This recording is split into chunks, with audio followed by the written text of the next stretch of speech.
أنفسكم وأهليكم نارا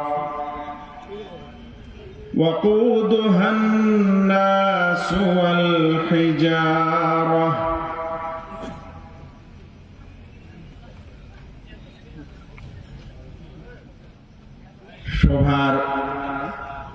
সভাপতির আসন শূন্য, কোনো কাজে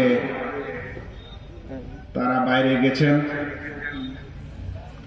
আমার সম্মুখে উপস্থিত অত্র এরিয়ার ইসলাম প্রিয় দ্বীনী ভাই সকল,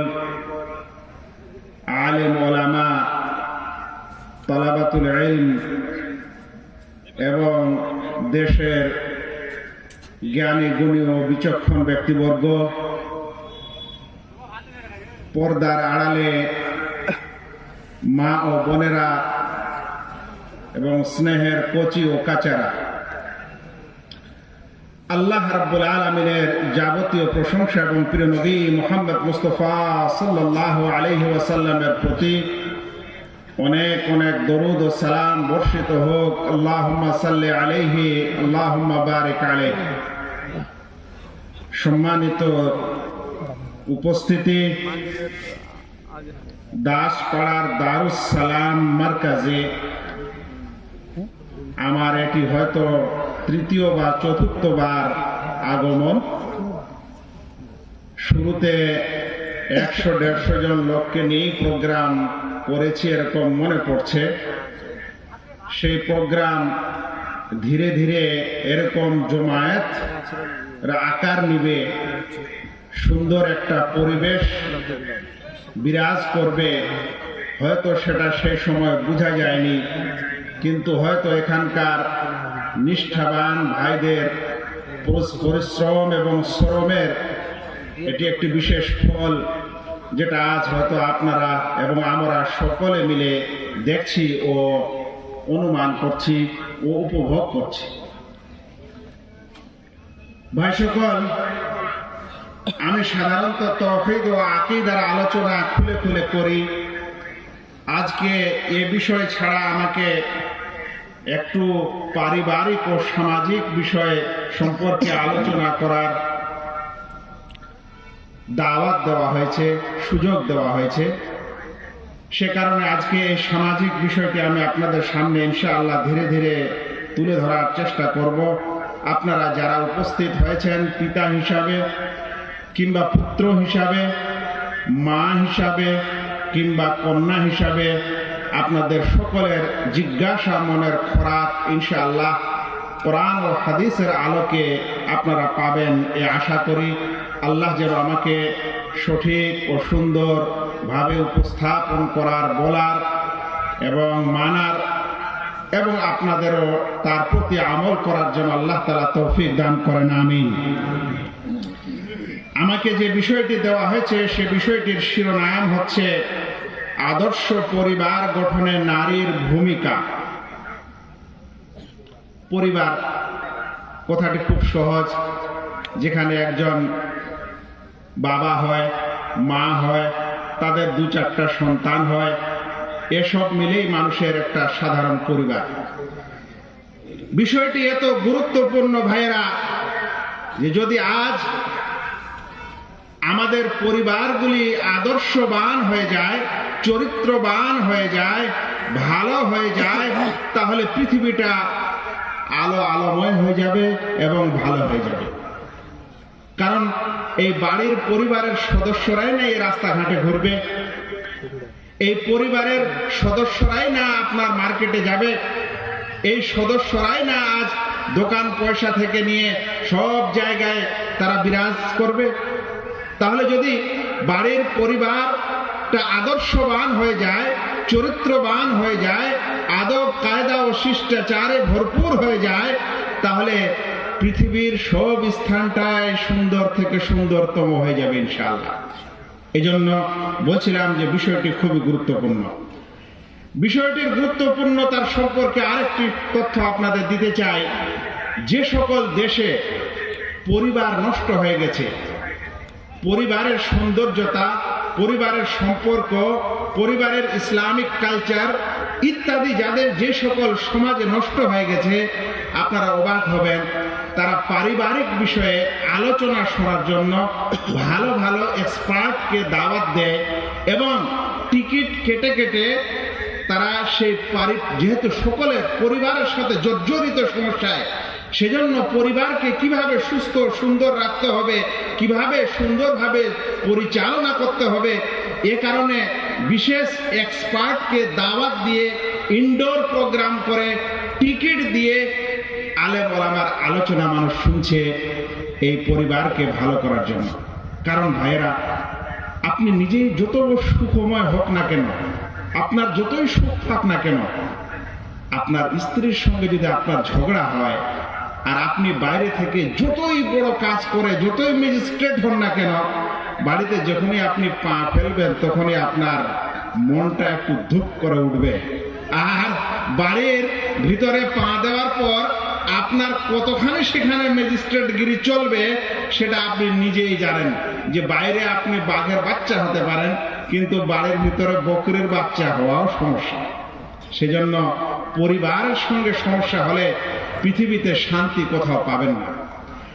এটা তো স্ত্রীর কথা বলছি। যদি আপনার সন্তানের সাথেই কোনোদিন ঝগড়া হয়ে যায়, ছেলে বড় হয়েছে, কোনো কারণে তর্ক বিতর্ক হয়ে গেছে, আপনি যদি অফিসেও থাকেন, কাজও করেন, চট করে মনে পড়বে ওকে তো এরকম বলেছিলাম, কে জানি কোনো খারাপ জায়গায় চলে না যায়, কে জানি আমার টাকা পয়সা নষ্ট না করে দেয়, কে জানি আরো কিছু খারাপ না করে, আপনার মনে শান্তি থাকতেই পারে না। সেজন্য এই পরিবারকে সুন্দর রূপে পরিচালনা করার জন্য যে টিপসগুলি বিচক্ষণ আলেম ওলামারা এবং এক্সপার্টরা দেন, এগুলা শোনার জন্য বিদেশে মানুষ ইনডোর প্রোগ্রাম করে টিকিট দিয়ে শুনে কিছু টিপস বাড়িতে নিয়ে যায়, যেটা আপনারা আজকের এই দারুস সালাম মার্কাজে ফ্রিতে পাবেন ইনশাআল্লাহ। না আপনাদের কাছে পয়সা নেওয়া হয়েছে? পয়সা নেওয়া হয়েছে, কিন্তু তারপরেও মানুষ বুঝে না, তারপরেও এর গুরুত্ব বুঝে না, আসতে চায় না।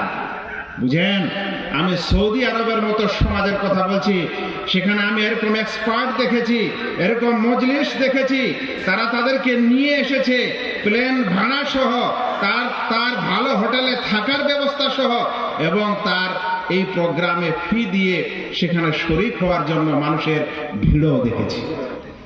ভাই, পরিবার দুনিয়াতে বিনষ্ট হয়েছে।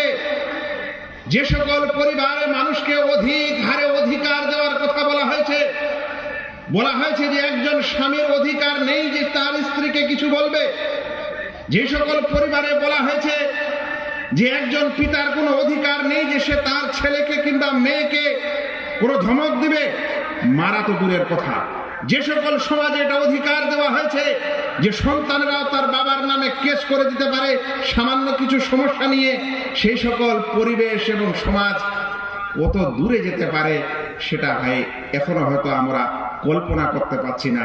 যেদিন আমাদের সমাজ নষ্ট হয়ে যাবে সেদিন কিন্তু আমরা আবার ওই এক্সপার্ট ডেকে একটু শুনবো যে কিভাবে আমার স্ত্রীকে, আমার ছেলেকে, আমার মেয়েকে, আমার ভাইকে, আমার ইত্যাদিকে কন্ট্রোল করা যায়, একটু আমাদের কিছু টিপস দিয়ে যায়। ভাইরা, এই জন্য এই বিষয়টি খুব গুরুত্বপূর্ণ। মানে আমি বিষয়ে যাইনি, আপনাদের কিছু গুরুত্ব শোনাচ্ছি।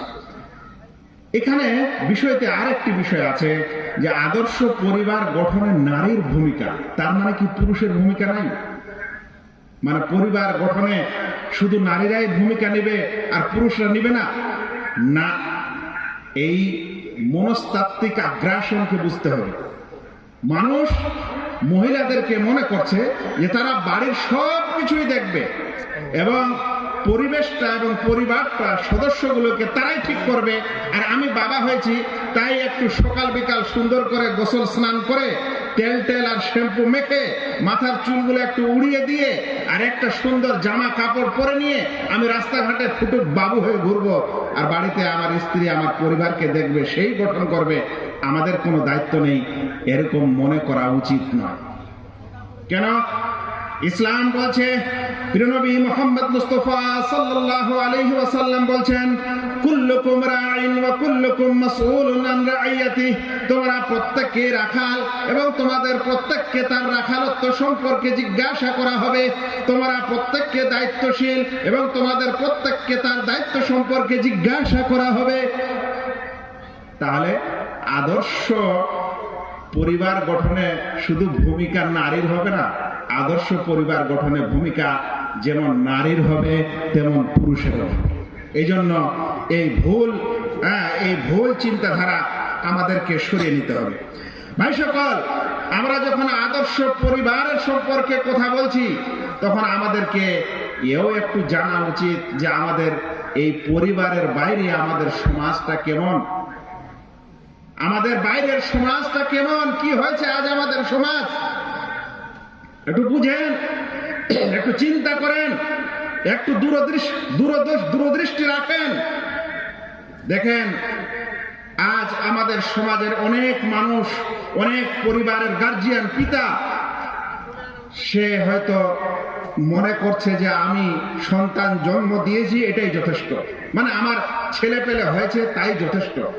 ছেলে পেলেটা সকালে বাড়ি থেকে কোথায় বের হলো, কি করলো, কোথায় খেললো, কোথায় দৌড়াদৌড়ি করলো, লাফালাফি করলো, মারকাট করলো, শরীরের কি হলো না হলো কিছুই দেখছে না, শুধুমাত্র বলছে আমি তো ওর খাবার দাবারের জোগাড় দিয়েছি, ভালো খাবার কিনে দিই, ইলিশ মাছ, একদম খাসির মাংস, আর বাড়িতে অনেক দুধ টুধ সবকিছুর ব্যবস্থা করে রেখেছি, তার কাপড় চোপড় ইত্যাদিও তো আমি দিই, স্কুলের ফিসও তো আমি দিই, তাহলে আমাকে আর দেখার কি দরকার আছে। ভাইরা, যদি আপনি এরকম মনে করেন তাহলে বিরাট ভুলে আছেন। আজ আমাদের সমাজের অনেক মানুষ এরকম মনে করছে যে তার ছেলে পেলেকে জন্ম দেওয়ার পর সে ছেড়ে দিবে, এখন বাচ্চা কাচ্চারা রাস্তাঘাটে বাড়ির বাইরে যেখানে মন সেখানে ঘোরাফেরা করুক, তার দেখার আর কোনো দায়িত্ব নেই, এরকমই কিছু মানুষ আমরা মনে করছি। কিন্তু মনে রাখবেন, আজ একজন মানুষের কাছে যদি একটা গরুও থাকে, একটা যদি গাভী থাকে, একটা যদি খাসি থাকে, তাহলে আপনি দেখবেন সকালবেলায় ওই গাভীটাকে, সকালবেলা ওই খাসিটাকে তারা নিজের স্থান থেকে বের করে খাবার দেয়, ভালো খাবার দেওয়ার পর অন্য জায়গায় বেঁধে দেয়, আবার 2-3 ঘন্টা পর এক জায়গা থেকে আর এক জায়গায় বেঁধে দেয়, অর্থাৎ ঘাস ফুসের ব্যবস্থা করতেই থাকে। দুপুর হলে তাকে পানি খেতে দেয়, পানি যদি সরাসরি না খায় তাহলে লবণ মিশিয়ে মার দিয়ে পানি খাওয়ায়, তাও খাওয়ায়, আবার বিকাল যখন হয় আবার বাড়িতে ঢুকায়, আবার তার সৌন্দর্য আর তার গোয়াল ঘর তার ইত্যাদি সব কিছুর দেখাশোনা করে। তাহলে যদি আপনি মানুষ হওয়ার পর আপনার সন্তানদেরকে রাস্তাঘাটে ছেড়ে দেন, কোনো কিছুর খেয়াল না রাখেন, তাহলে আপনি একটা জীব জন্তুর বেশি খেয়াল করছেন, কিন্তু আপনার সন্তানের আপনি খেয়াল করছেন। একে কি মানুষত্ব বলা যাবে? এরকম হলে কি আমাদের সমাজ এবং আমাদের পিতামাতার দায়িত্ব পালন হবে? ক্লিয়ার কথা। কিছু মানুষ আজ তার সন্তানদেরকে পশু পাখির চাইতো অধম বানিয়ে রেখেছে, শুধু খাবার দাবার পোশাক পরিচ্ছদ দিয়েই সে নিজের দায়িত্ব শেষ মনে করছে, আর অন্য কিছু দায়িত্ব মনে করে না। এই জন্য আমাকে যা বিষয় দেওয়া হয়েছে, বিষয়টা কোনো সহজ ও ছোট বিষয় নয়। একটু শুনেন। আপনি বলবেন আমি বাচ্চাকে স্কুলে পড়তে দিয়েছি, ভালো English medium school, Bangla medium school, 2 medium স্কুলে পড়তে দিয়েছি, ওখানে দেখবে সব মাস্টাররা দেখবে, প্রতিষ্ঠানের লোকেরা দেখবে, আমি আর কি দেখব? ভাই, আপনার সে প্রতিষ্ঠানে জীবনেও নার্সারি থেকে নিয়ে MA MPhil PhD করে যেদিন বের হবে, তাকে কি কোনোদিন লা ইলাহা ইল্লাল্লাহ এই বাক্যটি শেখানো হবে? তাকে কি কোনোদিন এই লা ইলাহা ইল্লাল্লাহর অনুবাদটা কি বোঝানো হবে? তাকে কি কোনোদিন তাওহীদ ও শিরক কি বোঝানো হবে? তাকে কি কোনোদিন ওযু শিক্ষা দেওয়া হবে? তাকে কি কোনোদিন নামাজের শিক্ষা দেওয়া হবে? তাকে কি কোনোদিন কোরআন রিডিং করার শিক্ষা দেওয়া হবে? তাকে কি কোনোদিন কোরআনের ব্যাখ্যা বিশ্লেষণ শিক্ষা দেওয়া হবে? তাহলে আপনি যে শিক্ষা আমাদের সমাজে আজ আমরা দিচ্ছি, সেই শিক্ষা বটে, কিন্তু সেখানে নৈতিক এবং দ্বীনের শিক্ষার নামে কিছুই নেই। এটা একটা আশ্চর্য বিষয়। অনেক মানুষ হয়তো হাসবেন আর অনেক মানুষ চিন্তা করবেন, ঠিক আছে, আমাদের দেশের পাঠ্যপুস্তকে এবং যে সকল বোর্ড আছে, সেটা স্কুল বোর্ড হোক কিংবা আর কোন বোর্ড, যতগুলো সাবজেক্ট রাখা হয় সেখানে ঠিক আছে ইসলাম ধর্মের পড়া নাই হলো, কিন্তু নীতি নৈতিকতার পড়াশোনা তো হতে পারে, কিন্তু নৈতিকতা নামে কোন সাবজেক্ট নেই, সেটা নার্সারিতেও নেই, সেটা উপরে নেই, সোশ্যাল সায়েন্সে আছে, কিন্তু সেখানে নীতি শিক্ষার নামে বিশেষ কোনো শিক্ষাই নেই। আর যদি বেদ থেকেও কিছু নীতি নৈতিকতার শিক্ষা হতো, ইসলামের সাথে সাংঘর্ষিক না হলে সেই শিক্ষাও নেওয়া যেত, কিন্তু না আছে বেদের শিক্ষা, না আছে কোরআনের শিক্ষা, না আছে হাদিসের শিক্ষা। শিক্ষা ব্যবস্থায় মানুষকে এক ধরনের শিক্ষা তো দেওয়া হচ্ছে, কিন্তু নীতি নৈতিকতা শিক্ষা বলে কিছুই দেওয়া হচ্ছে না। এটা একটা খুব চিন্তার বিষয়। ভাইরা, আপনারা বলবেন এই বিষয় নিয়ে আলোচনা করার দরকার কেন? কারণ আমাদের পরিবেশ নষ্ট হয়েছে। ভাইরা, আজ যদি আপনি আপনার 4-5 বছরের একজন সন্তানকে নিয়ে বাইরে আসেন, বেশি না এই মার্কেটের রাস্তায় আসেন, তাহলে রাস্তার চারিপাশে দেখবেন আজ আমাদের সমাজে এমন কিছু অ্যাড ও এমন কিছু ছবি দেওয়া হয়েছে যে আপনাকে দেখার পরে লজ্জা লাগে, শরম লাগে। তাহলে আপনার সেই শিশু মনা, সেই কচি বাচ্চার দৃষ্টি যখন ওই ফটো এবং ছবির দিকে পড়ে, তখন তার মনে কি প্রভাব পড়ে? আপনারা বড় বড় ব্যানারে দেখবেন এমন কিছু ছেলে ও মেয়ের ছবি দেওয়া হচ্ছে, এমন কিছু ব্র্যান্ডেড জিনিসে দেওয়া হচ্ছে, এমন কিছু বিজ্ঞাপনে দেওয়া হচ্ছে যেটা দেখলে নিজেকে লজ্জা লাগে। আর আমাদের কচি কচি শিশুরা, ছেলেরা, মেয়েরা এই সকল কিছু রাস্তাঘাটেই দেখছে। তাহলে এই সময় আমাদের পরিবার গঠন নিয়ে চিন্তা করতে হবে নাকি? শুনেন ভাইরা, আপনি একটা দোকানে যান, আর যদি সেগুলো মল হয় তাহলে মলের অবস্থা তো আরো অন্যরকম। কিন্তু যদি মল না হয়, আপনি একটা দোকানে ঢুকেন, আপনার সেই শোরুমের সামনে কিভাবে পোশাক এবং পরিচ্ছদগুলিকে পরিয়ে রাখানো হয়। আপনি একটা দোকানে ঢুকেন, একটা গেঞ্জি কিনতে যান, ওই গেঞ্জির এড়ে একটা পুরুষ মানুষের ছবি কিভাবে রাখা হয়, একটা পুরুষ মানুষের জাঙ্গিয়ার ছবি কিভাবে রাখা হয়। মহিলার দোকানে ঢুকেন, ওদের পোশাক পরিচ্ছদের ছবি কিভাবে দেওয়া হয়, যেগুলো বর্ণনা করা যায় না। তাহলে আমাদের সমাজের ছেলে ও মেয়েরা এবং আমাদের সমাজ ও পরিবার আদর্শবান হবে না কি হবে? চিন্তা করেন ভাইরা। আর কি দেখবেন, বাইরের এই ফেতনা থেকে যদি বাড়ির ভিতরে ঢোকেন, তাহলে একটা করে টেলিভিশন আজকাল সবার বাড়িতে আছে। আর যদি টেলিভিশনের মর্যাদা কমে গেছে, তো একটা করে স্মার্টফোন সবার হাতে আছে। এখন টেলিভিশনটা আপনি খুলছেন, আপনার চলছে সেখানে ফিল্ম, আপনার চলছে সেখানে সিরিয়াল।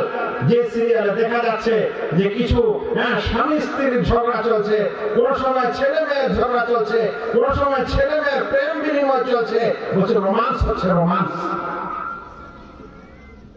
এখন আপনি কি করবেন? আপনার সমাজ, আপনার পরিবারকে কোথায় নিয়ে যাবেন? টেলিভিশনটা বাদ দেন, যখন মোবাইলটা খুলছেন তখন কোন এমন স্মার্টফোন আছে যেখানে এদিক ওদিক বাজে ফটো ছবি আসে না? আপনি কিসের নিয়ন্ত্রণ করতে পারবেন? নিয়ন্ত্রণ তো অন্যের হাতে। আল্লাহু আকবার। আমি ওই জন্য বৃদ্ধ মানুষগুলাকে পরামর্শ দিই যে যদি আপনারা স্মার্টফোন না কিনে থাকেন, তো কখনো মনটা আনবেন না যে স্মার্টফোন কিনি, এটা আনবেন না। আপনারা এইভাবে মারা যান, এটা অনেক কল্যাণের। এই যুগে এই চোখের জেনা রাস্তাঘাটে যা হচ্ছে তার চেয়ে অতিরিক্ত মাত্রায় মোবাইলের মাধ্যমে হচ্ছে। যদি কোন মানুষের এই স্মার্টফোনের কারণে চোখের জেনা হয় এবং তার গুনাহ হয়, তাহলে তার উচিত, তার উপর জরুরি, সেজন্য তার স্মার্টফোন বাদ দিয়ে সাধারণ ফোন ব্যবহার করে। আর সাধারণ ফোন দিয়ে যদি গুনাহ আটকানো সম্ভব না হয়, তাহলে সেজন্য বিনা ফোনে থাকে, যেমন আজ থেকে 15 বছর আগে আমরা বিনা ফোনে ছিলাম। কিন্তু মানুষকে বোঝানো হবে, মানুষ কি বুঝবে না? বুঝতে চায় না, কিন্তু বুঝতেই হবে, একটা সময় আসবে। ভাইরা, আপনি কোন জিনিসের কথা বলবেন? বলবেন মোবাইলে আমি আমার বাচ্চারা কার্টুন দেখে। ভালো কথা, আপনার বাচ্চা কার্টুন দেখে। বলেন তো এমন কোন কার্টুন আছে যেখানে বাচ্চাদেরকে যে দেখতে যে আকর্ষণ করে? কেন কার্টুনটা দেখতে আকর্ষণ কেন লাগে? কারণ ওখানে এমন কিছু প্রোগ্রাম সেট করা হয়, এমন কিছু ক্যারেক্টার নেওয়া হয় যেন বাচ্চাদেরকে ভালো লাগে। টম এন্ড জেরি ধরনের তার সম্পূর্ণ ক্যারেক্টারটা এক অপরকে ঠকাচ্ছে। ওইখানে যাচ্ছে, ওখানে দৌড়াচ্ছে, ওখানে মারছে, ওকে পিটছে, পড়ছে, লুকাচ্ছে, হ্যাঁ ইত্যাদি। তো আপনার বাচ্চাটা যখন এগুলো দেখবে, তো ওর যদি ভাই বোন থাকে তাহলে ওর সঙ্গে কি আচরণ করবে? বলেন কি আচরণ করবে? আপনি বলছেন আমার ছেলে কার্টুন দেখে, কার্টুনে কি মানে আপনার ছেলেকে সুসভ্য বানায়? এটা বললেই হবে? ভাইরা, আর কি দেখবেন? বর্তমান যুগে রাস্তার ধারেই চলছে মদ পানের আসর, রাস্তার ধারেই চলছে জুয়া খেলার আসর, রাস্তার ধারেই চলছে ক্যারাম বোর্ড খেলার আসর, রাস্তার ধারেই চলছে তাস খেলার আসর, রাস্তার ধারেই এখন পশুদের মতো মানুষ জেনা ও ব্যভিচার লিপ্ত হচ্ছে, হাত ধরে প্রেম বিনিময় করছে আপনার স্কুলে, আপনার পার্কে, আপনার রাস্তায়। মানুষ কেউ কাউকে কিছু বলছে না, বলতেও পারছে না। আমাদের সমাজের অবস্থা এরকম। আর এরকম সমাজের যদি অবস্থা হয়, তাহলে আপনি আপনার সন্তানদেরকে, আপনার পরিবারকে যদি এখনো না শুধরে নেন, তাদেরকে যদি এখনো আপনি বিশেষ করে নিজের পরিবারটাকে যদি আপনি এখনো সুন্দর না করতে পারেন, তাহলে ভবিষ্যতে সময় আরো অন্ধকার হয়ে আসছে। ভাইরা, আমরা যখন এই বিষয়ে আলোচনা করছি, তখন একটি কথা ভালো করে শুনেন। আজ এরকম পাপ কাজ এবং এই গুনার কাজ রাস্তাঘাটে প্রকাশ্যে যখন হতে লেগেছে, তখন প্রিয় নবী মুহাম্মদ মুস্তাফা সাল্লাল্লাহু আলাইহি ওয়াসাল্লামের একটি হাদিস শুনেন। হাদিসটিকে আবু হুরায়রা রাদিয়াল্লাহু তাআলা আনহু বর্ণনা করছেন। আল্লাহ রাসূল সাল্লাল্লাহু আলাইহি ওয়াসাল্লাম বলেছেন, কুল্লু উম্মতি মুআফা ইল্লা আল মুজাহিরিন। আমার উম্মতের সকলকে ক্ষমা করা হতে পারে, কিন্তু ওই ব্যক্তিকে ক্ষমা করা হবে না যে প্রকাশ্যে গুনাহ করে। ভাই, একটা হলো গুনাহ করা গোপনে, নিজে নিজে গুনাহ করেছেন, ওই পাপটার প্রভাব আপনার উপরেই আছে।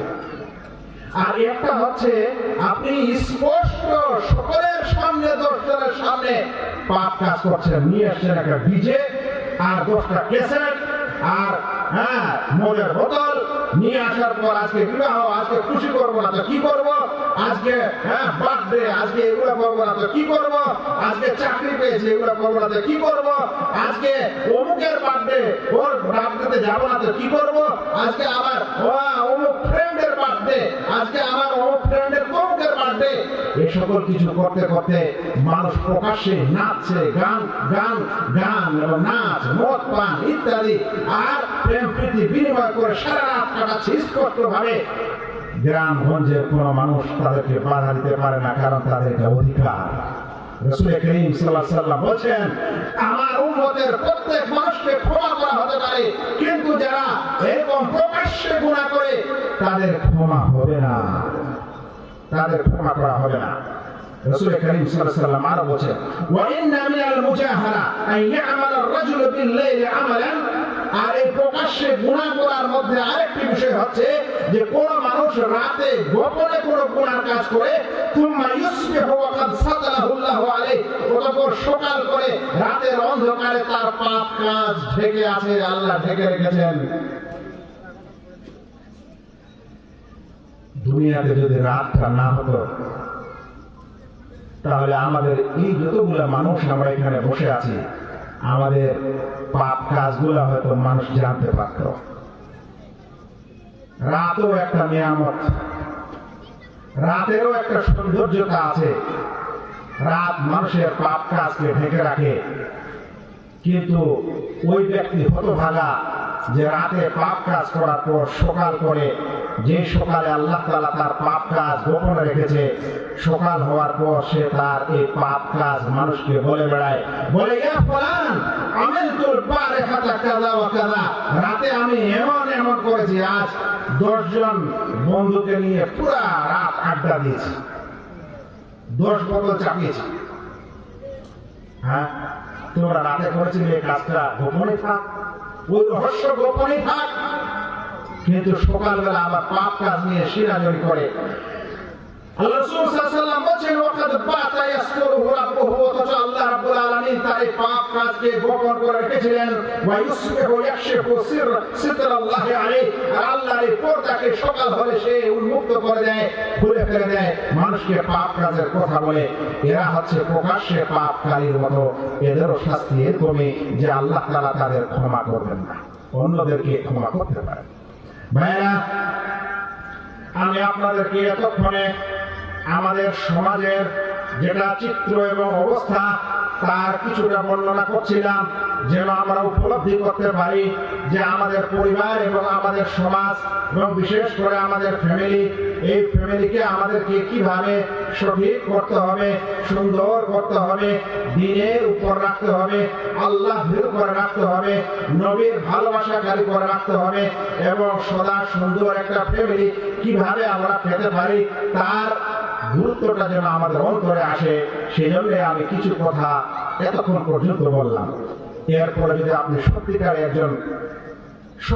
একজন আদর্শ পিতা বাবা হতে চান, আপনি সত্যিকারে একজন যদি আদর্শ মা হতে চান, তাহলে কিন্তু কিছু পদক্ষেপ আপনাকে এবং আমাকে নিতেই হবে। নাকি বলেন? না গরু ছাগলের মতো ছেড়ে দিতে হবে? তাহলে কিছু পদক্ষেপ আমাদের নিতেই হবে, কিছু সিদ্ধান্ত আমাদের নিতেই হবে। মনে রাখবেন, আল্লাহ রাব্বুল আলামিন যাকে পরিবার দিয়েছে, এটা পৃথিবীর একটা বড় নিয়ামত, এর চেয়ে বড় নিয়ামত আর হয় না।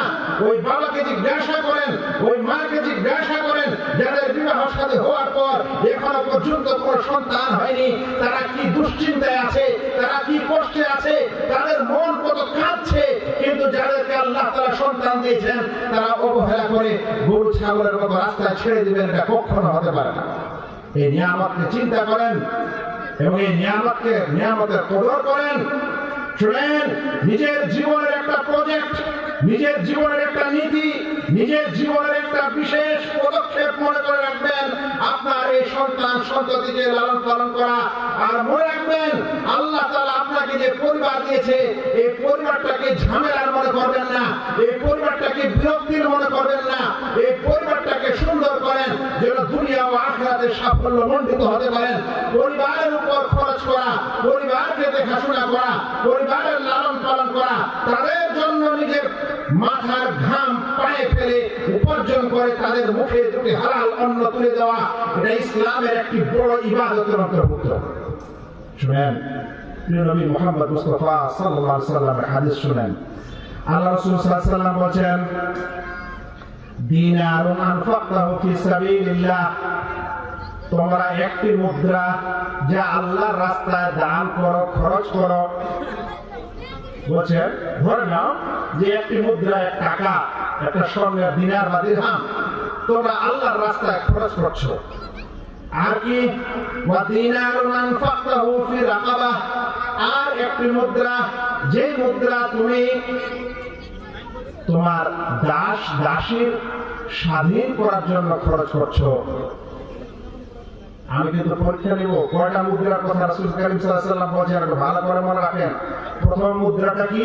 আল্লাহর রাস্তায় খরচ করে দিলেন। দ্বিতীয়টা দাস দাসী কর্মচারীদের উপর খরচ করলেন। তারপরে বলছেন, ওয়া দিনারুন তাসাদদাকতা বিহি আলা মিসকিন, আর একটি মুদ্রা যা তোমরা কোন মিসকিনকে, গরীব দুঃখীকে দান করো। আর শুনেন, বলছেন, ওয়া দিনারুন আনফাকতাহু আলা আহলিকা, আর একটি মুদ্রা যা তোমরা তোমাদের পরিবারের জন্য খরচ করো। পরিবারের জন্য খরচ করো, এই মুদ্রাটার কথা কয়টা দিনারের পর এসেছে? তিনটা। এক নম্বর বলছেন, একটি দিনার যা তোমরা আল্লাহর রাস্তায় খরচ করো, আরেকটি দিনার যা তোমরা নকর চাকরের উপর খরচ করো, আরেকটি দিনার যা তোমরা ফকির মিসকিনকে সাদকা করো, আরেকটি দিনার যা তোমরা তোমাদের পরিবারের জন্য খরচ করো। রাসূল কারীম সাল্লাল্লাহু আলাইহি ওয়াসাল্লাম বলেন, আদামুহা আজরান আল্লাযী আনফাকতাহু আলা আহলিকা, এই চারটি দিনার মধ্যে, এই চারটি মুদ্রার মধ্যে, এই চারটি টাকার মধ্যে সবচেয়ে বেশি উত্তম, সবচেয়ে বেশি সওয়াবের দিনার হলো যেই দিনারটা আপনি আপনার পরিবারের জন্য খরচ করে থাকেন। আল্লাহু আকবার। হ্যাঁ, ভারী লাগে খরচ করতে, কখনো ভারী মনে করবেন না। মানে আপনি আজকে জালসায় এখানে 100 টাকা দান করবেন, আর 100 টাকা আপনার পরিবারের জন্য প্রয়োজন, সেই প্রয়োজনের জন্য খরচ করবেন, রাসূল কারীম সাল্লাল্লাহু আলাইহি ওয়াসাল্লামের ব্যাখ্যা অনুযায়ী ওর সওয়াব বেশি।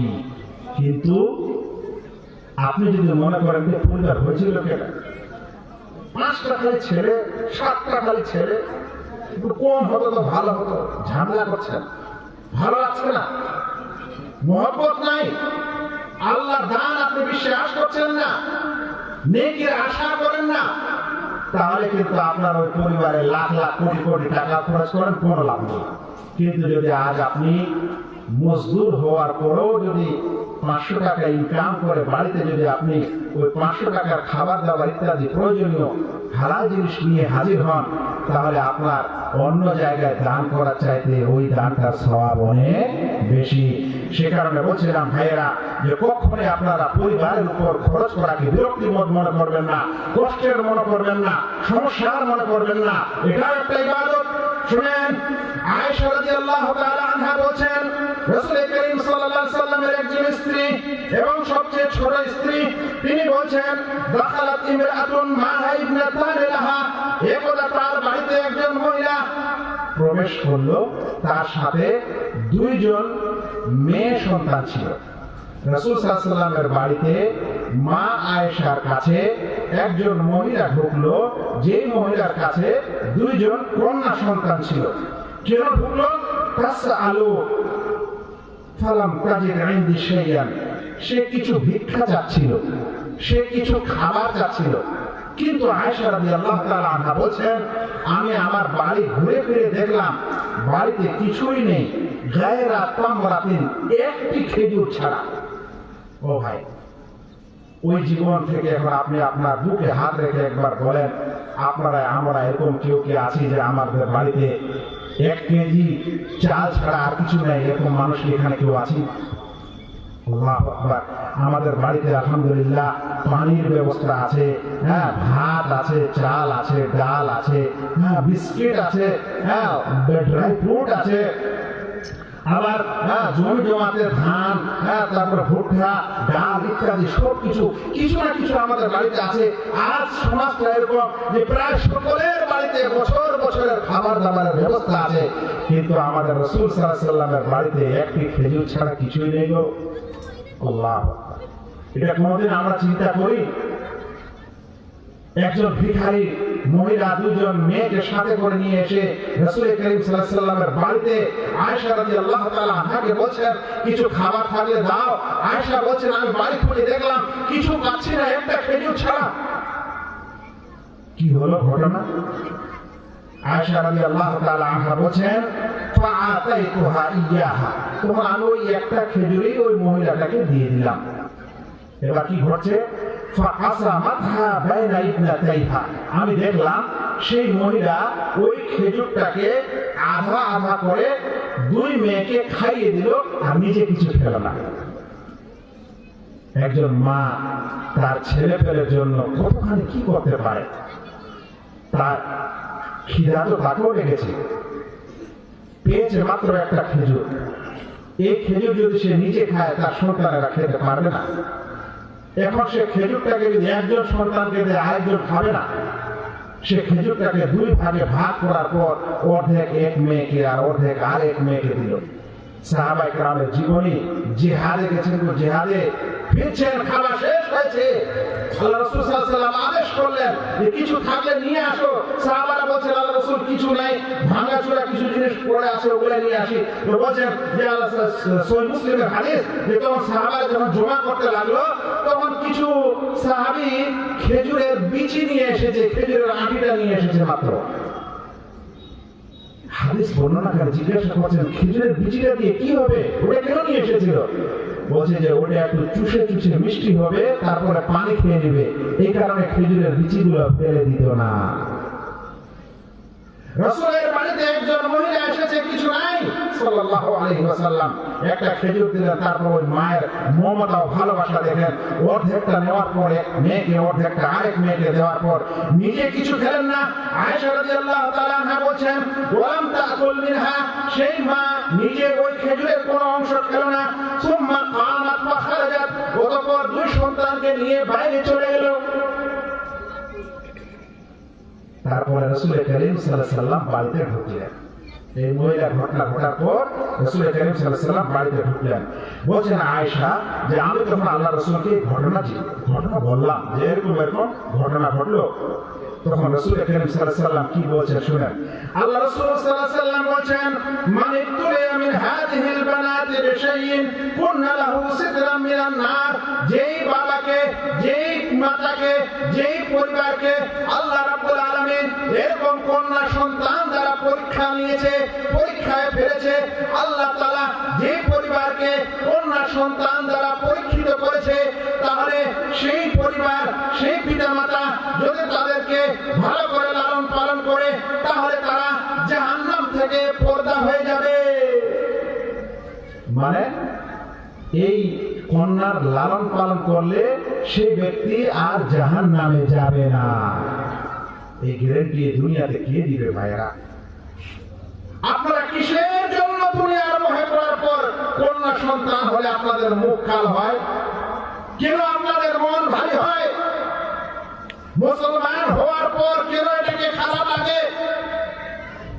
আমাদের ইসলাম নবী সাল্লাল্লাহু আলাইহি ওয়াসাল্লাম বলেন যে যদি আল্লাহ তাআলা কাউকে মেয়ে দ্বারা পরীক্ষা করে আর সে সেই মেয়েদের ভালো করে লালন পালন করে, তাহলে আল্লাহ তাআলা তাকে জাহান্নাম দিবেন না, তার জন্য জান্নাত আছে।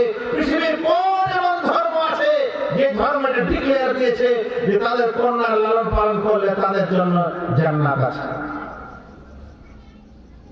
হ্যাঁ, আল্লাহ রাসূল সাল্লাল্লাহু আলাইহি ওয়াসাল্লাম একদা এই কন্যাদের সম্পর্কে যখন বলছিলেন যে আল্লাহ রাসূল বলেছেন যার 3টি সন্তান আছে, ভালো করে লালন পালন করলো, আদব কায়দা শিখালো, বিবাহ দিল, তার জন্য জান্নাত আছে। তখন একজন সাহাবী উঠে বলেছেন আল্লাহ রাসূল যদি 2 জন মেয়ে হয় কারো, তাহলে সে কি জান্নাত পাবে? তো আল্লাহ রাসূল সাল্লাল্লাহু আলাইহি ওয়াসাল্লাম বলেন হ্যাঁ, 2 জন মেয়ে হলো পাবে। সাহাবীরা বলছেন আমাদের মনে হচ্ছিল যে একজনের ব্যাপারে জিজ্ঞাসা করতো যে একজন মেয়ে হলে তার লালন পালন করে এরকম করলে জান্নাত পাবো কিনা। সাহাবীরা বলছেন তারপরে আর এই প্রশ্নটি করেনি, কিন্তু ইনশাআল্লাহ এতেও জান্নাত আছে।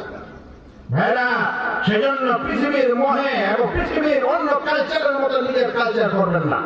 আল্লাহ তাআলা যদি ছেলে দিয়েছে তাও ভালো, আল্লাহ যদি মেয়ে দিয়েছে তাও ভালো, আল্লাহ যদি ছেলে মেয়ে 2 জন দিয়েছে তাও ভালো।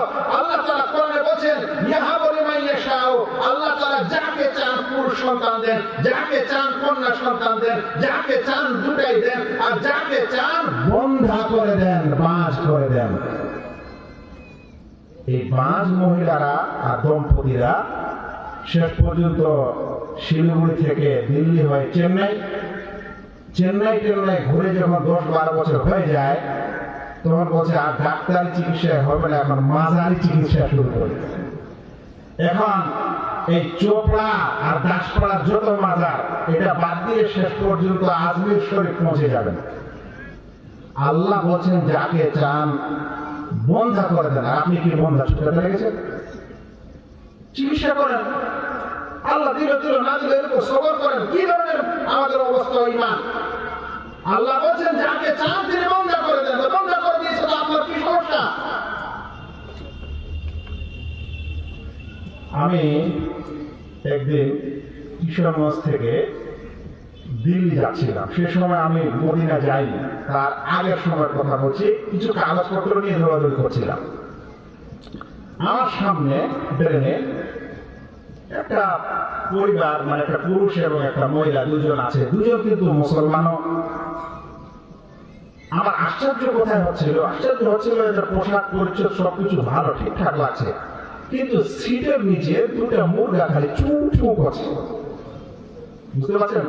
সিটের নিচে মাঝে মাঝে আমি দেখতেও পাচ্ছি না, বুঝলেন, মাঝে মাঝে মুরগির আওয়াজ। আর ওই সময় তো মোবাইল টোবাইল হয়নি যে আপনার মোবাইলে এসে আওয়াজের নকল করে কেউ শুনাবে।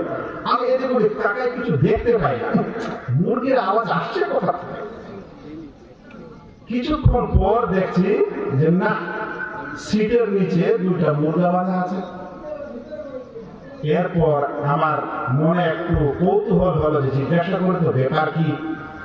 তো বলছে যে আজমির শরীফ যা রে, এই সকল জিনিস কি আমাদের সমাজে? আজমির शरीफ जा रहे हैं 2 मुर्गा लेकर और कोई जाएंगे 2 खस्सी लेकर। कोई जाएंगे बैल लेकर, कोई जाएंगे ऊंट लेकर, और कोई जाएंगे पैसा लेकर। अच्छा, आप जो अजमेर शरीफ जा रहे हैं, तो क्या अजमेर का बाबा आप जो जा रहे हैं तो मुर्गा लेके ये जानता है? कैसे जानता है? কিভাবে জানে? আমাকে বলেন তো কিভাবে জানে? পৃথিবীর কোন মানুষের অন্তরের খবর জানে? ভাই, আপনি মানুষের কথা বাদ দেন, রাসূল করিম সাল্লাল্লাহু আলাইহি ওয়াসাল্লাম জানে? बोल रसूल सल्लल्लाहु अलैहि वसल्लम आलिम गैब थे, आप तो बेअदब है, आप हदीस और कुरान से ना वाकिफ। सुनिए, आयशा रज़ियल्लाहु ताला अन्हा से महबूबा बीबी आपके पास नहीं थी, सबको जानते हैं। बनुल मुस्तलिक के घटनाएं रसूल करीम साल्लाल्लाहु अलैहि वसल्लम সাহাবীদেরকে নিয়ে ফিরছেন, ওখানে কিছুক্ষণ বিশ্রামের জন্য থেমেছেন। আয়েশা রাদিয়াল্লাহু তাআলা আনহা সফরে ছিলেন, সবাই আবার উঠে সেখান থেকে চলে আসছেন, আর আয়েশা রাদিয়াল্লাহু তাআলা আনহা থেকে গেছেন। এবার দূরে যখন চলে গেছে আর আয়েশা রাদিয়াল্লাহু তাআলা ওখানে থেকে গেছেন, একজন নিয়ম ছিল সেই সময় রাসূল সাল্লাল্লাহু আলাইহি ওয়াসাল্লামের যুগে, যখন সফর করা হবে তো লাস্টে একজন মানুষ যাবে, সে সব কিছু দেখে শুনে সেখান থেকে বিদায় নেবে আর বাকিরা আগে চলে যাবে।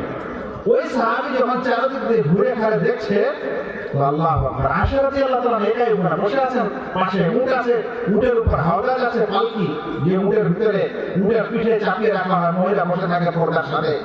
তিনি বলছেন সুবহানাল্লাহ। মা আয়েশা এখানে কথা বললেন না, খালি সুবহানাল্লাহ এই কথা যখন বললো, এদিকে আয়েশা রাদিয়াল্লাহু তাআলাকে ছেড়ে আল্লাহ রাসূল সাল্লাল্লাহু আলাইহি ওয়াসাল্লাম এক দূর চলে গেছেন। আচ্ছা বলেন তো, আল্লাহ রাসূল সাল্লাল্লাহু আলাইহি ওয়াসাল্লাম যদি আলেমুল গায়ব হতেন তো এটা হতো? আয়েশা রাদিয়াল্লাহু তাআলা আমার হার হারিয়ে গেছে সফরে, খুঁজে খুঁজে খুঁজে খুঁজে পরেশান। এগুলো কোনো কিসসা কাহিনী নয়, সহিহ মুসলিমের হাদিস আমি পড়াই, সেজন্য বলছি খুঁজে খুঁজে খুঁজে খুঁজে। এরপর তখন আবু বকর আয়েশার কাছে চলে এসেছেন, সবাই খুঁজছে, পরেশান, আয়েশার হার হারিয়ে গেছে। আল্লাহ রাসূল যেতে চাচ্ছেন, যেতে পারছেন না, হার খুঁজছে। আবু বকর আয়েশা রাদিয়াল্লাহু তাআলার বাবা, আল্লাহ রাসূল সাল্লাল্লাহু আলাইহি ওয়াসাল্লামের শ্বশুর হাজির হয়েছেন। দেখছেন তো আল্লাহ রাসূল নিজের মাথা আয়েশার উরুতে রেখে ঘুমিয়ে গেছে। আবু বকর রাগ, খুব এই জন্য রাগ যে তুমি আমার মেয়ে, তোমার একটা হার হারার জন্য সবাই এখানে বসে আছে, কেউ যেতে পারে না, তুমি এরকম কেন অবহেলাকারী মেয়ে হয়েছো আমার? কিন্তু রাসূল কারীম সাল্লাল্লাহু আলাইহি ওয়াসাল্লাম যেহেতু তার উরুতে মাথা রেখে ঘুমাচ্ছেন, তো হাদিসে বলছেন যে তিনি আয়েশাকে নড়াচড়া করতে পারছেন না, কারণ আয়েশাকে উঠালে আল্লাহ রাসূল সাল্লাল্লাহু আলাইহি ওয়াসাল্লাম কষ্ট পাবেন, ওই জন্য কিছু করছেন না। কিন্তু কোমরে ঘুঁটা লেগেছেন, হাদিসের শব্দ কোমরে ঘুঁটা লেগেছেন। আয়েশা বলছেন যে আমাকে লেগেছিল, আমি চাচ্ছিলাম নড়াচড়া করতে, কিন্তু আল্লাহ রাসূল যেন না উঠে, ওই জন্য আমি কষ্ট করে তা থেকে গেলাম। তোমার জন্য এরকম হচ্ছে। শেষ পর্যন্ত যখন ওখান থেকে উঠে রওনা দিবেন, তো দেখছেন যে উটের নিচে হার পড়ে আছে। কোথায়? উটের নিচে, উট শুয়ে আছে, উটের নিচে হার পড়ে আছে। বলেন তো, এই যে রাসূল সাল্লাল্লাহু আলাইহি ওয়াসাল্লাম তিনি যদি সবকিছু জানতে পারতেন, এটা খবর জানতে পারতেন না? বিরাট ঘটনা হয়েছিল। আয়েশা রাদিয়াল্লাহু তাআলা ওখানে ছুটে গেলেন, তারপর ওই সাহাবী যখন সাথে নিয়ে গেলেন, তখন মদিনার মুনাফিকরা বলল নাউযুবিল্লাহ, এই আয়েশার সম্পর্ক এই লোকের সাথে আছে, এই জন্য থেকে গেছিল। শেষ পর্যন্ত আয়েশা নিজে কাঁদতে কাঁদতে আল্লাহ রাসূলের বাড়ি থেকে নিজের বাবার বাড়ি চলে গেছিল।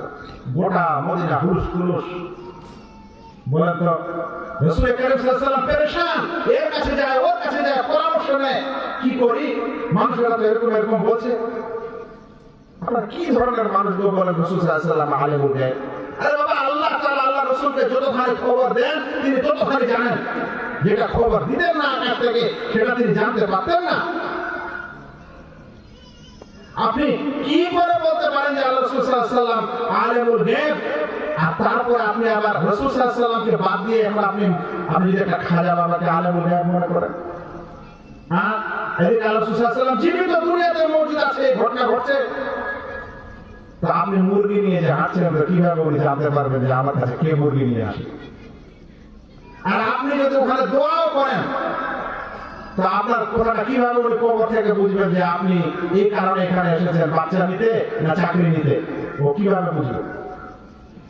ভাই, কথা বলে স্পষ্ট করে বলি, আজ যদি আপনার বাবা মারা যায়, আপনি যদি এখন দফন না করেন, কোন মানুষ সন্তানরা গিয়ে বলবে বাবা একটু উঠো, জমির সমস্যাটা মিটিয়ে দাও, বলবে? কেন? কারণ জেনে গেছে যে মারা গেছে, আর কিছু শুনতে পারবে না, কোনো ক্ষমতা নাই। তো বাবা মারা গেছে, কবরে দফন করা হয়েছে, তারপরে বলছে এখন জিন্দা। কি লজিক এটা? আর তার উপর কাছে আপনি চাওয়াচাই করছেন। এই সকল কিছু একটু বুঝেন। আমি কথা ছিলাম যেন ভাইরা, আমি বলছিলাম যে মেয়েদের ব্যাপারে আল্লাহ তাআলা যদি 2 জন মেয়ে দেয়, 3 জন দেয়, 1 জন দেয়, লালন পালন করেন, এরা আমাদের জান্নাতের ওসিলা, জান্নাতের কারণ। এদেরকে কোনোদিন অবহেলা করবেন না। অন্য জাতির মতো মেয়ে সন্তানকে ঘৃণা করবেন না, অন্য জাতির মতো মেয়ে সন্তানকে ভারী মনে করবেন না। এরা আমাদের জান্নাতের কারণ। আল্লাহু আকবার। আমি বলছিলাম যে আমাদের সিদ্ধান্ত নিতে হবে। প্রথম সিদ্ধান্ত হলো পরিবারের জন্য আপনাদের খাটাখাটি করা, ইনকাম করা, সব কিছু নেকির কাজ, ইবাদতের কাজ কোনো অবহেলা করবেন না।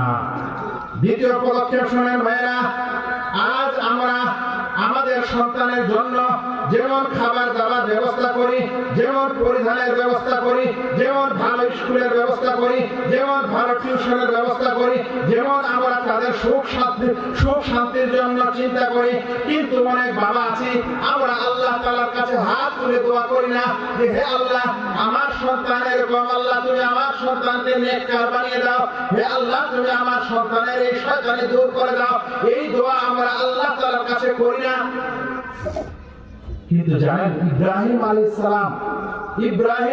সালাম তিনি তার পরিবারের জন্য দোয়া করছেন। কি দোয়া করছেন শুনেন, ওয়াজনুবনি ওয়া বানিয়া না'বুদাল আসনাম। হে আল্লাহ আমাকে এবং আমার পরিবারকে মূর্তি পূজা থেকে দূরে রাখি হে আল্লাহ। নবীরা দোয়া করেছেন, বলেন ওয়াল্লাযীনা ইয়াকুলুনা রাব্বানা হাব লানা মিন আজওয়াজিনা ওয়া যুররিয়াতিনা কুররাতা আয়ুন। হে আল্লাহ আমাদেরকে আমাদের যাকে বলা হয় চোখ শীতল করা সন্তান দান করেন, যে সন্তান পেলে আমাদের জীবন সুখ ও শান্তিতে ভরে যাবে। আল্লাহ এরকম সন্তান আমাদেরকে দান করেন। আর ওই সন্তান কি হবে? ওয়াজআলনা লিল মুত্তাকিনা ইমামা। আর মুত্তাকিদের ইমাম বানিয়ে দাও আল্লাহ, এরকম সন্তান আমাদেরকে দান করো। আর আজকাল আমাদের সন্তান হবে, কেউ বলছে লড়কা হোগা তো সচিন জৈসা, আর লড়কি হোগি তো অমুক জৈসি। কি আজব ব্যাপার! আমাদের কালচার গেছে কোথায়? সব সময় আমার সন্তান ডাক্তার হবে, ইঞ্জিনিয়ার হবে, আইএস হবে, আইপিএস হবে। আচ্ছা হয়েই গেল, তারপর আপনার পাটা কবরে যাবে, আর আপনার ওই আইএস আর আইপিএস ওদিন কিন্তু আপনাকে বাঁচাতে আসবে। এটা তো সত্য। আর আইএস আর আইপিএস এর কোটি টাকা কবরে ঢুকিয়ে দিয়ে আসলেও আপনার কোনো লাভ হবে না। আল্লাহু আকবার। সেজন্য উচিত আমাদের সন্তানদের জন্য দোয়া করা। ভাইয়া গভীর রাতে যখন উঠবেন তখন আল্লাহ তাআলার কাছে নেক সন্তানের জন্য দোয়া করবেন। মনে রাখবেন আপনার তরবিয়ত, আপনার আদব কায়দা, আপনার শিষ্টাচার শিক্ষা যদি কাজে নাও দেয়, কিন্তু দোয়া যদি কাজে দিয়ে দেয়, হতে পারে এটা কাজে দিল না, ওটা কাজে দিল, হতে পারে ওটা কাজে দিল না, এটা কাজে দিল। এই জন্য দোয়া করতে হবে ভাইরা। শুনেন, প্রিয় নবী মুহাম্মদ মুস্তাফা সাল্লাল্লাহু আলাইহি ওয়াসাল্লাম সন্তানদের জন্য দোয়া করার ব্যাপারে আমাদেরকে শিক্ষা দিচ্ছেন এবং বলছেন সালাতু দাওয়াতিন লা তুরাদ। 3টি এমন দোয়া আছে যে দোয়া আল্লাহ তাআলা ফিরিয়ে দেন না। তার মানে 3 রকমের এমন দোয়া আছে যে দোয়া আল্লাহ তাআলা কবুল করেন। সেটা এখন হোক, আজ হোক, কাল হোক, পরে হোক, কখন না কোনো সময় আল্লাহ তাআলা সেই দোয়া কবুল করেন। 1 নম্বর বলছেন দাওয়াতুল ওয়ালিদাইনি ওয়ালাদিহি, পিতা মাতার দোয়া যখন সে তার সন্তানের জন্য করে থাকে। হ্যাঁ ভাই, পিতা মাতার দোয়া সন্তানের জন্য। খালি খাওয়ান, সেরিলাক থেকে নিয়ে যা কিছু আছে লম্বা চওড়া হওয়ার জন্য সব। আর যত বাজারে স্টাইলিশ কাপড় চোপড় আছে সবই নিয়ে আসেন, যত আরামদায়ক খাট হয় সব আনেন, ফ্যান বাদে এসি আনেন, এসি বাদে স্মার্ট এসি আনেন, কিন্তু আল্লাহর কাছে দোয়া নেই। আপনার সন্তান কি হবে? সবচেয়ে বড় কথা যে আপনি কি দোয়া করতে জানেন? হ্যাঁ, আজ এটা বড় সমস্যা। দোয়া যখন করতে জানে না, তখনই পীর ফকিরের দরকার পড়ে, তখনই মৌলভী সাহেবের দরকার পড়ে, তখন বলে যে মৌলানা থোড়া আইয়ে না, মিলাদ মাহফিল কর দিজিয়ে, থোড়া দোয়া কর দিজিয়ে। আরে আপনি আল্লাহর বান্দা হয়েছেন, আপনার আল্লাহর কাছে আপনার চাওয়ার কোনোদিন ভাগ্য হলো না। আপনি মানুষের কাছে দৌড়াতে থাকলেন, আপনি কোনোদিন আপনার রবের কাছে দোয়া করতে পারলেন না। অথচ আল্লাহ তাআলা বলেন, ওয়াকালা রাব্বুকুম উদউনি আস্তাজিব লাকুম, তোমাদের রব বলেন তোমরা আমার কাছে দোয়া করো, আমি তোমাদের দোয়া কবুল করব। এটা বলেননি যে তোমরা দোয়া করো তো একটা পীর ধরো না, একটা মৌলভী সাহেব নিয়ে আসো। কিন্তু আপনারা নিয়ে আসবেন, কি করা যাবে? কোরআন এরকম বলছে, আপনি এরকম করছেন। নিজের সন্তানের জন্য পিতামাতা দোয়া করলে সে দোয়া কবুল হয়। ওয়া দাওয়াতুস সাইমি, আর রোজাদারের দোয়া কবুল হয়। রোজার মাস আসছে, বেশি বেশি দোয়া করতে হবে রোজা অবস্থায়। কিন্তু এদিকে রোজা বাদ দিয়ে বিড়ি তামাক সিগারেট খৈনি খাবেন, আর হ্যাঁ সামান্য একটু গ্যাস হয়ে যেত না, রোজা করতে পারি না, আর কি বলে যে কিডনিতে স্টোন আছে, থাকা যায় না, কি বলে যে অমুক প্রেশার ভাই হয়ে যাচ্ছে, আর কিছু হচ্ছে, খালি হাজারটা বাহানা। আপনি আপনার অন্তরকে জিজ্ঞাসা করেন, সত্যিকারে আপনি অসুখ না আপনি বাহানা করছেন, আল্লাহ ভালো যান। কিন্তু রোজাদারের দোয়া আল্লাহ তাআলা কবুল করেন, ফিরিয়ে দেন না। আর তৃতীয় নম্বর হচ্ছে ওয়া দাওয়াতুল মুসাফির, মুসাফির ব্যক্তির দোয়া আল্লাহ তাআলা কবুল করেন যতক্ষণ পর্যন্ত সে সফরে থাকে। আপনি যখন বাড়ির বাইরে সফর করবেন, তখন আপনার পিতা মাতা সন্তান সবার জন্য দোয়া করবেন, এই দোয়া আল্লাহ তাআলা কবুল করেন। আল্লাহু আকবার। এখানে যে কথাটি বুঝাচ্ছিলাম সেটা হলো যে পিতা মাতার দোয়া আল্লাহ তাআলা কবুল করেন। আপনি তরবিয়ত করতে পারছেন না, আপনি শিষ্টাচার শিখাতে পারছেন না, ফেল, কিন্তু দোয়াটা ছাড়বেন না, কারণ দোয়ার বরকতে কোনোদিন আপনার সন্তান ঠিক হতে পারে। আপনারা বর্তমান যুগে শেখ আব্দুর রহমান আর-সুদাইসের নাম জানেন না? অনেকে জানেন না, কিন্তু জেনে নেন। তিনি হচ্ছেন কাবার মহামান্য সবচেয়ে বড় ইমাম, ইমামদের মধ্যে প্রধান ইমাম হন। তিনি হচ্ছেন প্রধান ইমাম। জানেন, উনার ঘটনা এসেছে এবং অনেকে লেখালেখি করেছে, যখন উনি ছোট ছিলেন, এই বর্তমান উনি এখনো বেঁচে আছেন, যার আওয়াজ খুব সুন্দর, বলছেন উনি যখন ছোট ছিলেন তখন মাকে খালি সাঁতাচ্ছে, খালি জ্বালাতন করছে মায়ের কাছে এসে। তখন ওর মা বলছে, যা তুই বাইরে যা, আল্লাহ যেন তোকে, মা রেগে গেছে, মা রেগে যাওয়ার বলছে আল্লাহ যেন তোকে কাবার ইমাম বানিয়ে দে, যা তুই আমার কাছে বদমাশি করে করছিস। মা রাগের সময়ও দোয়া দিয়েছে, আজ সে কাবার ইমাম, আজ সে কি কাবার ইমাম এবং গ্র্যান্ড ইমাম। আল্লাহু আকবার। পৃথিবীতে এর চেয়ে নন্দিত ইমাম আর নেই, যতক্ষণ মানুষ তাকে মানে ও ফলো করে। বাবা মায়ের দোয়া কখন লেগে যাবে এটা বুঝতে হবে। অনেকগুলো ঘটনা এসেছে আমাদের এই ইসলামের মুর্শিদের, এবং অনেকগুলো সালাফের ঘটনা আছে। একজন, আমি পড়ছিলাম কিছু ঘটনা এখানে সালাফের, তার মধ্যে একটি আরো শুনলাম, একজন সন্তান সে একজন আলেমের কাছে কোরআন হিফজ করতে গেছে, কিছুতেই হিফজ হচ্ছে না, ভুলে যাচ্ছে, 2-3 লাইন আগে বাড়ে পিছনে ভুলে যাচ্ছে, আগে বাড়ে পিছনে ভুলে যাচ্ছে। তার ওস্তাদ তখন তাকে বললেন, ও বাবা, তোমার মা আছে? মা আছে বাড়িতে? বলছে হ্যাঁ আছে। তোমার মাকে গিয়ে দোয়া করতে বলবে। ওর মা দোয়া করতে লেগেছে, তারপরে সে তার যুগের সবচেয়ে বড় একজন ইমাম হয়েছে। ফুদাইল ইবনে ইয়াদ একজন ইসলামের বড় পণ্ডিত এবং খুবই নেককার মানুষ, পরহেজগার মানুষ। সেই যুগে ওর মতো ছিল না আর কেউ। ওলিয়া ওলিয়ার কেসা আমরা বলি না, আমরা সত্য কেসা বলি। শুনেন, এই ফুদাইল ইবনে ইয়াদ রাহিমাহুল্লাহ আল্লাহর কাছে একদিন দোয়া করছেন তার পিতা, তার ছেলের জন্য, আল্লাহ আমি একে অনেক ভালো করতে চাইলাম, অনেক কিছু শিক্ষা দিলাম, অনেক দীক্ষা দিলাম, আল্লাহ আমি কিছু করতে পারলাম না, আল্লাহ তুমি এর তরবিয়ত করো, আল্লাহ তুমি এর লালন পালন করো। সেই যুগে একজন মুহাদ্দিস বলছেন যে ফুদাইলের চাইতে উত্তম মানুষ আমি দেখিনি, আর ফুদাইলের ছেলের চাইতে উত্তম মানুষ আমি আর দেখিনি। যেমন বাবা তেমন তার সন্তান। এই বাবা মায়ের দোয়ার কারণে এই বরকতের কথা হয়েছে। সেজন্য পিতা মাতাকে আরেকটা জিনিস সজাগ হতে হবে, আপনার দোয়া যেমন দাম, আপনার উল্টা দোয়ারও তেমন দাম। উল্টা দোয়া বুঝছেন, মানে সন্তানকে বদদোয়া দেওয়া। খবরদার বদদোয়া দিবেন না, এটা নিষেধ, হাদিসে নিষেধ এসেছে। ওটা দোয়া। আপনি দোয়া করছেন একদিকে আল্লাহ ভালো করে দাও, আর একদিকে দোয়া করছেন একে খারাপ করে দাও, এটাও দোয়া ওটাও দোয়া। আপনার দোয়াটা যেটা চাচ্ছেন সেটা আপনার মন্দ হতে পারে, কিন্তু আসলে দুটাই দোয়া। খবরদার সন্তানের জন্য দোয়া করবেন না। ভাইয়েরা, আমি আপনাদেরকে বলছিলাম যে আমাদের কিছু সিদ্ধান্ত পদক্ষেপ নিতে হবে। তার মধ্যে দ্বিতীয় পদক্ষেপটি ছিল সন্তানদের জন্য দোয়া করা। এবার তৃতীয় পদক্ষেপ শুনেন ভাইরা, যখন মনে রাখবেন আল্লাহ তাআলা যদি আপনাকে সন্তান দেয়, তাহলে সেই ছোট্ট বাচ্চাদের সন্তানদেরকে আপনি পিতা মাতা হিসাবে, আপনি বাবা মা হিসাবে তাদেরকে আপনি ইসলামের আকীদা, ঈমানের বিষয়, বিশ্বাসের বিষয়, আল্লাহ এবং তার রাসূলের বিষয়, দ্বীনের বিষয়গুলিকে, ছোট ছোট জিনিসগুলোকে অবশ্যই শিক্ষা দিবেন। টুইঙ্কেল টুইঙ্কেল সবসময় পড়াবেন। টুইঙ্কেলের সাথে সাথে এটাও শিখা। টুইঙ্কেল টুইঙ্কেল লিটল স্টার ছোটবেলা কিনা আমি মানে বুঝতাম না। এই টুইঙ্কেল টুইঙ্কেলটা জিনিস কি পরে বুঝলাম, ওই যে আকাশের তারা চমকাচ্ছে ওটা নাকি টুইঙ্কেল টুইঙ্কেল লিটল স্টার।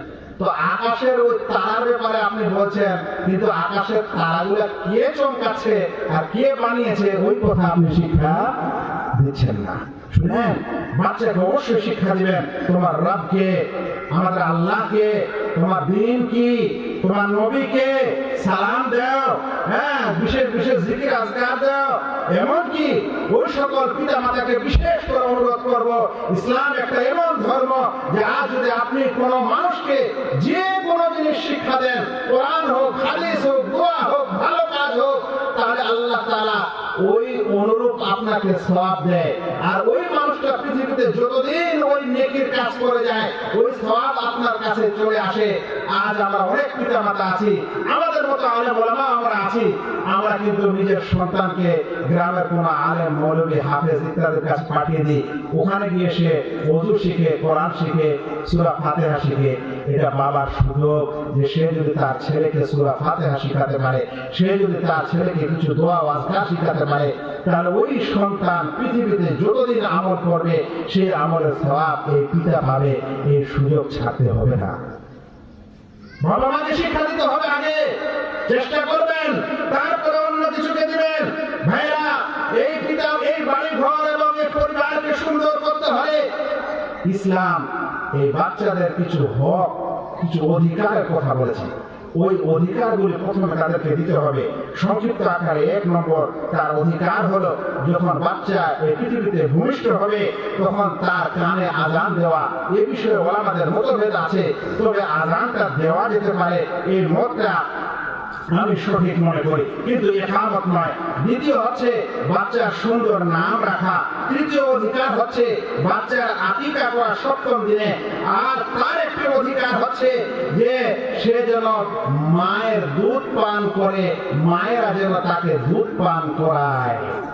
আজকাল মডার্ন যুগ, মায়েরা দুধ পান করাতে চায় না। দুধ পান করা বাচ্চার অধিকার। আল্লাহ রাব্বুল আলামিন কোরআনে বলেন, ওয়াল ওয়ালিদাতু ইউরদি'না আওলাদাহুন্না হাওলাইনি কামিলাইন, এবং মায়েরা তার সন্তানদেরকে পূর্ণ 2 বছর দুধ পান করাবে। পূর্ণ 2 বছর দুধ পান করা বাচ্চার অধিকার। আবার ওই সকল ফতোয়া নেবেন না যে সকল ফতোয়া আবার বলেছে 2 বছরের বেশি দুধ পান করা হারাম। এটা কে বললো? 2 বছর হচ্ছে বাচ্চার অধিকার, হক। 2 এর অধিক যদি কোনো মা পান করায় তো ভালো, না পান করালে 2 বছর দিতেই হবে, কারণ সন্তানের অধিকার আপনি নষ্ট করতে পারেন না। 2 এর অধিক আপনি পান করালে পান করাতে পারেন, কিন্তু আপনার উপর তখন আর জরুরি থাকে না। ভাইরা, বাচ্চার বয়স যখন 5-6 বছর পর্যন্ত থাকে তখন সেই সন্তানকে আপনার কোনো মানসিক চাপ বেশি থাকে, মার, গাল ইত্যাদি দেওয়া উচিত নয়, শাস্তি ইত্যাদি দেওয়া উচিত নয়। মনে রাখবেন, এই সময় বাচ্চার সঙ্গে খেলা করা, তাদেরকে আদর করা, তাদেরকে মায়া করা, এটা প্রিয় নবী মুহাম্মদ মুস্তাফা সাল্লাল্লাহু আলাইহি ওয়াসাল্লামের হাদিস দ্বারা প্রমাণিত। একদিনের ঘটনা, আকরা বিন হাবিস আত-তামিমি, সে তার নিজের কাবিলার, নিজের গ্রামের সর্দার ছিল। আল্লাহ রাসূল সাল্লাল্লাহু আলাইহি ওয়াসাল্লামের কাছে হাজির হয়েছে। দেখছে যে আমাদের রাসূল সাল্লাল্লাহু আলাইহি ওয়াসাল্লাম ইউকাব্বিরুল হাসানা ওয়াল হুসাইন, আল্লাহ রাসূল তার 2 নাতি হাসান আর হুসাইনকে চুমু খাচ্ছে। দেখার পর সে বলছে, ইয়া রাসূলুল্লাহ, ইন্না লি 10 মিনাল ওয়ালাদ, আল্লাহ রাসূল, আমার কাছে 10 জন ছেলে আছে। মা কাব্বাতু আহাদাম মিনহুম কাত্তু, কোনদিন একজনকে চুমা দেয়নি। রাসূল সাল্লাল্লাহু আলাইহি ওয়াসাল্লামকে দেখছে তার দুই নাতিকে চুমা খাচ্ছে, ও বলছে আল্লাহ রাসূল, আর সে সরকার লিডার তো অহংকার বেশি, বলছে আল্লাহ রাসূল 10টা বাচ্চা আছে আমার, কিন্তু একজন তো একদিন চুমা খায়নি। তখন আল্লাহ রাসূল সাল্লাল্লাহু আলাইহি ওয়াসাল্লাম বলেন মান লা ইয়ারহাম লা ইউরহাম, যে দয়া করে না তার উপর দয়া করা হবে না, যে রহম করে না তার উপর রহম বর্ষণ হবে না। আরেকটি হাদিসে এসেছে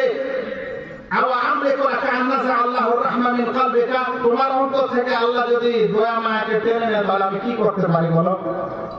মানে যে মানুষ তার বাচ্চা কাচ্চাকে এভাবে দেখাশোনা করে না, সে তার অন্তরে কোনো রহম থাকে না।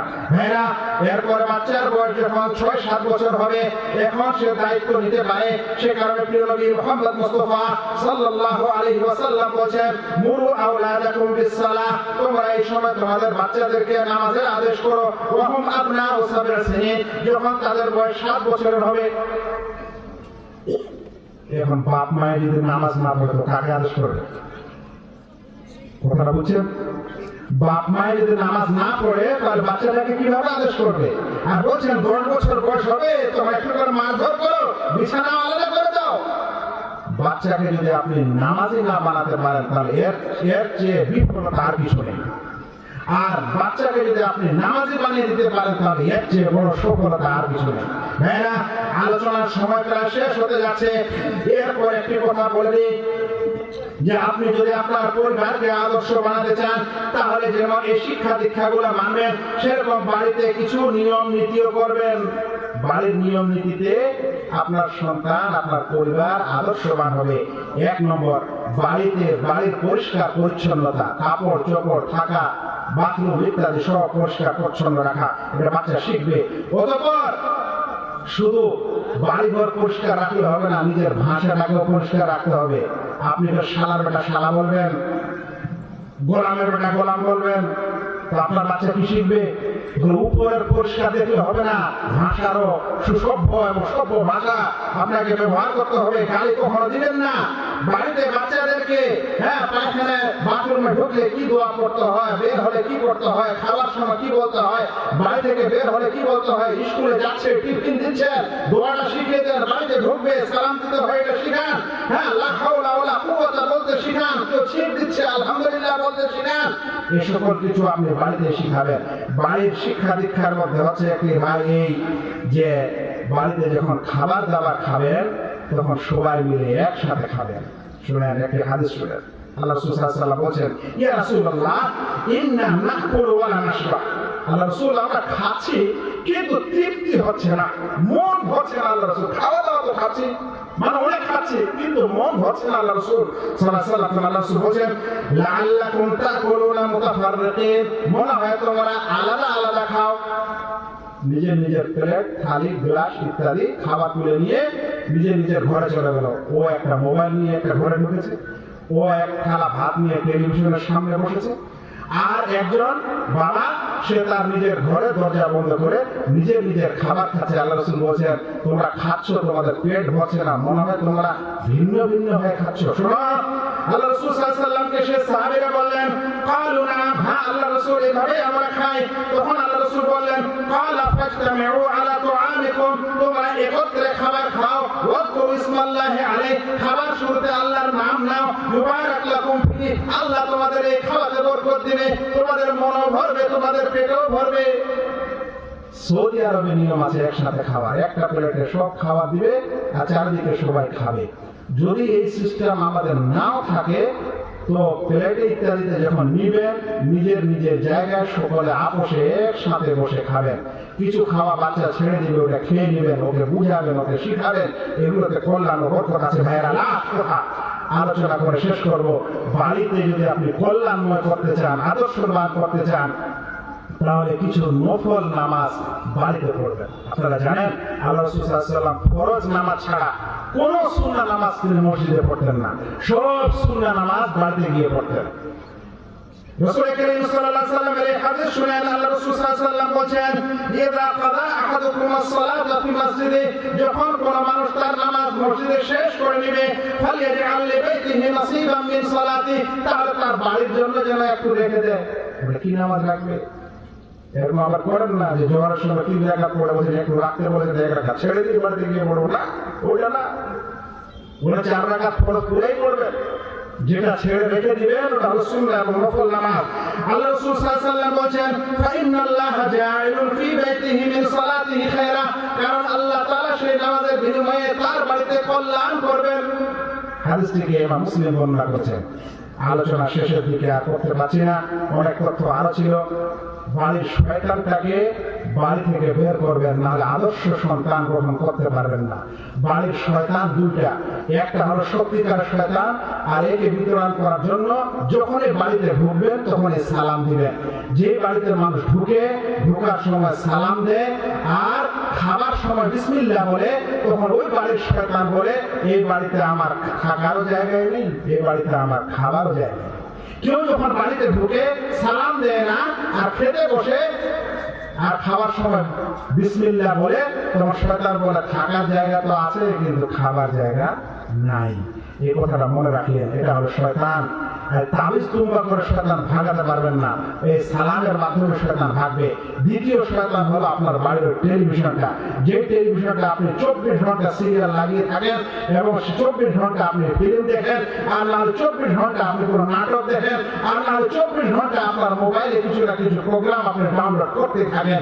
এই শয়তানগুলো যদি ভাগাতে পারেন তাহলে আপনার পরিবেশ, বাড়ির এই পরিবেশ এবং এই আদর্শ পরিবার গঠন হতে পারে। আর আদর্শ পরিবেশ গঠন হলে আপনার বাইরেটাও আদর্শ হবে, দেশটাও আদর্শ হবে, সমাজটাও হবে এবং সব জায়গায় ইনশাআল্লাহ খের ও বরকত কল্যাণ নেমে আসবে। আমরা যদি সবকিছুর উপর আমল করতে নাও পারি, তো যা শুনলাম তার মধ্যে কিছুর উপর যেন অবশ্যই আমল করি। প্রত্যেক পিতা মাতা এবং ছেলে মেয়ে যারা আমরা এই আলোচনা শুনছি, আমাদের মনে যেন অন্তরে অবশ্যই কোনো না কোনো কিছুর উপর আমল করার একটা চাহিদা, একটা ইচ্ছা, একটা নিয়ত তৈরি হয়। নচেত এরকম আলোচনা করে বলে এবং মজলিস সাজিয়ে কোনো লাভ হবে না। আমি আমার আলোচনা এখানে শেষ করলাম। ওয়া মা আলাইনা ইল্লাল বালাগ। আসসালামু আলাইকুম ওয়া রাহমাতুল্লাহি ওয়া বারাকাতুহু।